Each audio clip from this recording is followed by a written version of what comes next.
मायावती ने अपने प्रत्याशी घोषित करने शुरू कर दिए हैं। हालांकि सेंटेंस को करेक्ट किया जाना चाहिए, मायावती ने नहीं, बसपा ने अपने प्रत्याशियों को घोषित करना शुरू किया है, और वो भी जिला स्तर पर। जी हाँ, जिस तरीके से बीजेपी और समाजवादी पार्टी एक लिस्ट जारी करती है, प्रेस कॉन्फ्रेंस करती है और प्रत्याशियों के नाम की घोषणा होती है, बसपा इसके बिल्कुल उलट काम कर रही है। बसपा जिला स्तर पर एक एक करके जिला स्तर पर ही प्रत्याशियों की घोषणा हो रही है। ऐसे करते करते अब तक 6 प्रत्याशियों के नाम सामने आ चुके हैं, और इन 6 में से 4 मुस्लिम हैं। इस पर सबकी निगाह बरकरार है, और खासकर कन्नौज की सीट पर जिस तरीके से मुस्लिम प्रत्याशी उतारा गया है उसको लेकर भी चर्चा है, क्योंकि वहां से अखिलेश यादव के लड़ने की चर्चा है। लेकिन इन पूरे प्रत्याशियों के बीच में दिलचस्प बात यह है कि आखिर मायावती का ये जो मुस्लिम प्लान है, ये बीते सालों में कितना सफल रहा है। कितने बार उन्होंने मुस्लिम प्रत्याशी उतारा तो उनके हाथ जीत लगी है, ये एक बड़ा सवाल है। हम आपको ये समझाएंगे कि आखिर मायावती के जो प्रत्याशी हैं, वो जो उन्होंने मुस्लिम प्लान खेला है, जो ऐसा लग रहा है कि वो अभी और मुस्लिम उम्मीदवारों को टिकट देंगी, वो बीते इतिहास में कितना सफल रहा है। अगर हम हालिया इतिहास उठाकर देखें तो जरा हम आपको ग्राफिक्स के जरिए समझाते हैं। अब तक मायावती ने 2019 के लोकसभा चुनाव में 38 में से 6 सीटों पर मुस्लिम उम्मीदवार दिए थे, तब इसमें से सिर्फ 3 को जीत मिली थी। 2022 विधानसभा चुनाव की बात करें तो 403 में से 88 सीट पर मायावती ने मुस्लिम प्रत्याशी उतारे, और वो सभी चुनाव हार गए। अगर हम बात करेंगे 2023 के निकाय चुनाव की, तो मेयर पद में 17 में से 11 सीट पर मायावती ने मुस्लिम प्रत्याशी दिए, और सभी के सभी हार गए। 2024 के अब इस लोकसभा चुनाव में अब तक 6 में से 4 प्रत्याशी मायावती ने दे दिए हैं। दिलचस्प बात जो है वो मायावती के आजमगढ़ उपचुनाव में, वहां पर भी उन्होंने एक मुस्लिम कैंडिडेट दिया था, वो भी हार गए थे।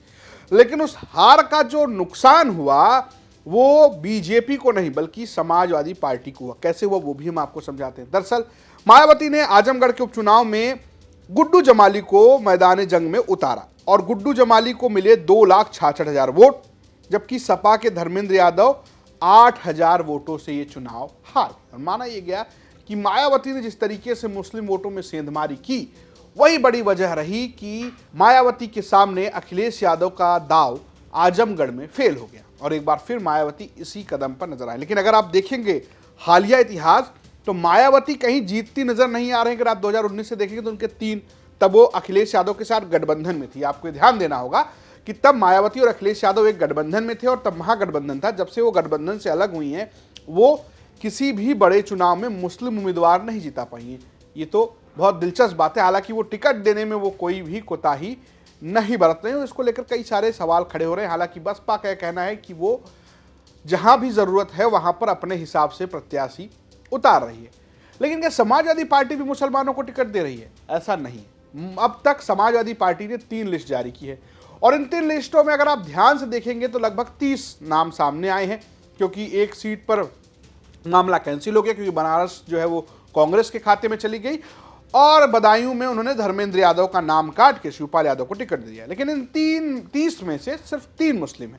एक कैराना शिकरा हसन, दूसरी संभल की सीट है जहां से शफीकुर रहमान बर्क को टिकट दिया गया था, उनका निधन हो गया तो उनके पोते जियाउर रहमान को टिकट दिया गया। इसके अलावा गाजीपुर की सीट से बाहुबली अफजाल अंसारी को टिकट दिया गया है।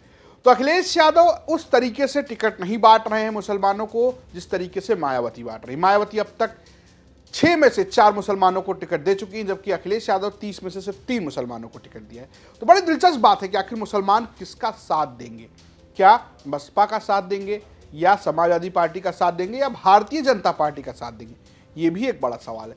आपको क्या लगता है कि मायावती का ये जो दाव है, जो लगातार जीत में तब्दील तो होता नजर नहीं आ रहा है, वो क्यों खेल रही है? इस पर आपको क्या लगता है, हम ये भी बताइए। साथ ही साथ क्या अखिलेश यादव या मायावती में किसे मुस्लिम वोट देंगे, ये भी आप बताइए। और साथ ही साथ क्या भारतीय जनता पार्टी को मुसलमान वोट देने वाले इस बार? अगर आपको ऐसा लगता है तो हमें कमेंट बॉक्स में जरूर बताइएगा। देखते ही यूपी तक। नमस्कार।